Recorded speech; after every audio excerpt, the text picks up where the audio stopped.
Hello, beautiful souls, and welcome. I'm SC, and this is Divine Talks, where we dive into and talk about all things spiritual and divine.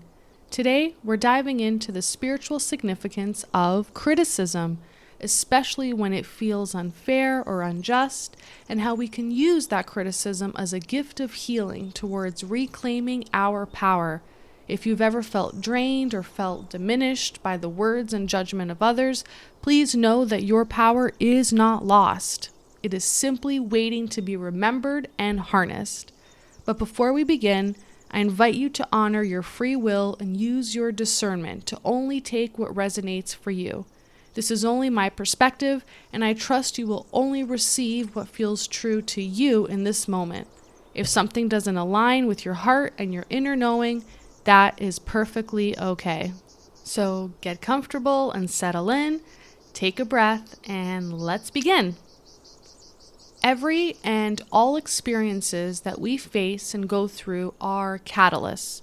And before we start labeling them as bad or good or positive or negative, we can recognize them not just as neutral, but as opportunities for spiritual growth and as a mirror for self-reflection. The catalyst and the experience are functionally symmetrical. That is, the catalyst viewed from the viewpoint of the self is experienced. This is the same for unfair or harsh criticism. When you receive unfair criticism, you can, in that moment, examine what emotional response it triggers within you, because ultimately, your reaction to it is the lesson. It becomes meaningful based on how you respond.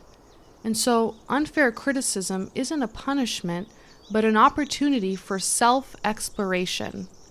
Let's say that someone says to you, "Hey, you're selfish and you only think of yourself," even though you may feel that you've actually been very giving. A typical response in this situation might be anger or hurt, and that's totally valid. But if you can take a moment, you can ask yourself, why did this affect you? Is there any truth or resonance in that statement? Are you overly attached in some way to your image of yourself, maybe as very generous or as a people pleaser? The critic may be projecting, but your reaction is where the healing and level of healed beliefs lies. In this way, criticism can be seen as a tool for knowing thyself, and we can use it as a chance and opportunity to deepen our understanding of ourselves and the compassion we hold and allow for ourselves and for others.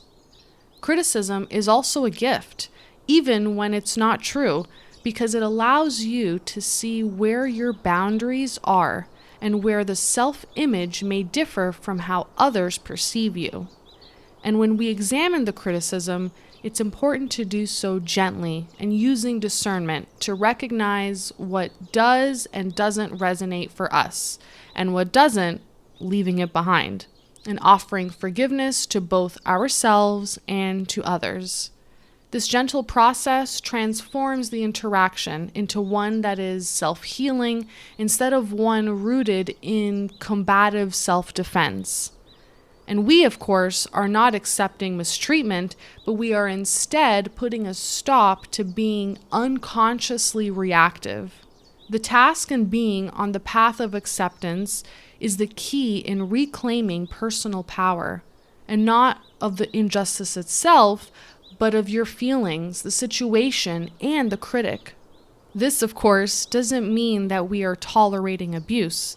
It means we are not giving our power away by resisting or resenting what already is, and choosing our response consciously and not reacting from a place of unawareness. Your power and reclaiming your power lies in returning to and being in your heart center. And reclaiming it means returning to love and not to egoic control. Your power is your open heart, for through this heart flows infinite intelligence and love. Although it may seem difficult at times, in the face of unfairness, we must recognize the other, the critic, as another version of you, as another aspect of the Creator.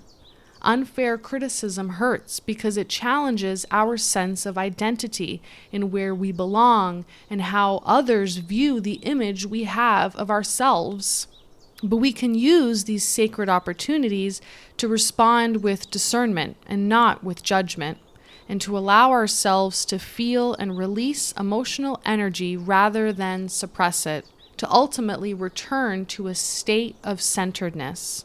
Thank you so much for joining me today, and I hope this perspective helps you in some way on your unique spiritual path. If you enjoyed this video and feel guided to do so, please feel free to stick around for future videos covering more inspiring and uplifting topics to assist and empower you on your journey. Sending you so much peace and love. Until next time.